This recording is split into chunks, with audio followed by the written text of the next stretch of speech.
நம்ம சுக்காங்கீரையில் மட்டன் தொக்கு செய்ய போகிறோம். ஸோ இந்த கீரை வந்து கட்டு 50 ரூபா. இது ரொம்ப ரேராக தான் இந்த கீரை கிடைக்கும். ஸோ இதில் வந்து நம்ம எப்படி செய்கிறதுன்னு சொல்லிட்டு பார்க்கலாம். இதில் வெறும் கீரை மட்டும்தான் எடுக்கணும், தண்டெல்லாம் சேர்க்கக்கூடாது. ஸோ கடாயில் வந்து கொஞ்சமாக எண்ணெய் ஊற்றிருக்கேன். ஒரு வெங்காயம் நீல வாக்கில் கட் பண்ணி வச்சுருக்கேன். ஸோ வெங்காயம் வதங்கட்டும்.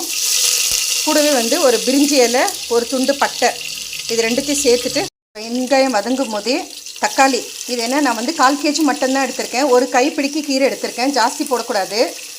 ஸோ மட்டன் கறி நிறையா இருந்துச்சுன்னா கீரை ஒரு கட்டு கூட போட்டு பண்ணலாம். நான் 1/4 kg எடுத்துக்கிறதுனால ஒரு கைப்பிடிக்கு தான் கீரை எடுத்திருக்கேன். ஒரு தக்காளி நல்லா வதக்கி விட்டுட்டு இஞ்சி பூண்டு பேஸ்ட்டு ஒரு ஸ்பூனு அதையும் சேர்த்துட்டு நல்லா அந்த பச்சை வாசனை போகிற வரைக்கும் நல்லா வதக்கிக்கோங்க. ஸோ நல்லா வதங்கிடுச்சு. இப்போ நம்ம மட்டன் இதோட சேர்த்துடலாம்.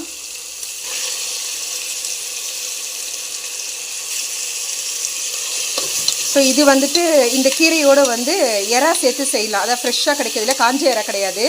ஃப்ரெஷ்ஷாக கிடைக்கிற அந்த எறா வந்துட்டு சின்ன எறாவாக வாங்கணும், பெரிய பெரிய எறா இல்லை, சின்ன எறாவை வாங்கிட்டு இந்த கீரையோட தொக்கு பண்ணி சாப்பிட்டா, சாதத்தோடு சாப்பிட்டா பிரியாணி கூட தோற்று போயிடும். அந்த அளவுக்கு இந்த கீரை வந்து டேஸ்ட் நல்லாயிருக்கும். ஸோ இதில் வந்து விட்டமின் ஏ, விட்டமின் சி வந்து அதிகமாக இருக்குது.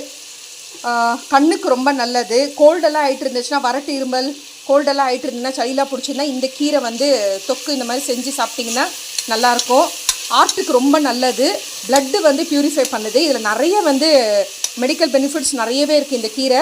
ஆனால் ஜாஸ்தி வந்து இந்த கீரை வந்து கிடைக்கிறதுல, அதுவும் நிறைய இந்த கீரையை பற்றி யாருக்கும் தெரியாது. இது சென்னையில் வந்து எங்கள் வீட்டில் வந்து அடிக்கடி வந்து அம்மா வந்து கறியெல்லாம் வாங்கினா இந்த கீரை வாங்கி தான் நாங்கள் தொக்கெல்லாம் பண்ணுவோம். தோஞ்சல்னு சொல்லுவோம். ஸோ அதில் வந்து ரொம்ப ஜாஸ்தி நாங்கள் பண்ணுறதுன்னா இந்த கீரை போட்டு தோஞ்சலோடு சேர்த்து செய்வோம். ரொம்ப நல்லாயிருக்கும். அது ஃபேட்டெல்லாம் கிடையாது, உடம்புக்கு வந்து ரொம்பவே நல்லது. அந்த தோஞ்சல்ன்றது நிறைய பேர் தப்பு தப்பாக சொல்கிறாங்க. அது உடம்புல வந்து வயிற்றில் புண்ணெல்லாம் இருந்துச்சுன்னா ஆற்றும். பெரியவங்கள்லாம் இருந்தாங்கன்னா கேட்டு பாருங்கள். புளிச்ச கீரை மாதிரி இந்த கீரை வந்து அப்படியே நல்லா ஸ்மாஷ் ஆகிடும்.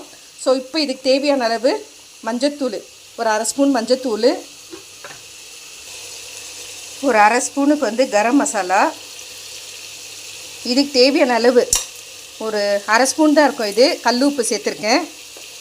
காரத்துக்கு வந்து கொழும்பு மிளகாத்தூள் ஒரு 2 ஸ்பூன் சேர்க்குறேன். நீங்கள் காரம் எப்படி வேணுமோ அதுக்கு தகுந்த மாதிரி சேர்த்துக்கோங்க. எனக்கு கொஞ்சம் காரம் தூக்கலாக வேணும். ஸோ சேர்த்துட்டு பாருங்கள், அந்த கீரையெல்லாம் பாருங்கள் நல்லா அப்படியே ஸ்மாஷ் ஆகிடுச்சு. சாதத்தோடு பிசைஞ்சு சாப்பிட்டிங்கன்னா ரொம்ப அருமையாக இருக்கும் டேஸ்ட்டு. என்னுடைய ஃபேவரட் டிஷ் இந்த சுக்காங்கீரையும் கறியும் போட்டு செய்யறது. இப்போ ரெடி ஆகிடுச்சு. தண்ணி ஊற்றிக்கலாம். ஸோ கொஞ்சமாக தண்ணி சேர்த்துக்கலாம். ஏன்னா நம்மளுடைய கீரை சுக்காங்கீரை மட்டன் தொக்கு ரெடி ஆகிடுச்சு. சாதத்தோடு பிசைஞ்சு சாப்பிடுங்க, அருமையாக இருக்கும்.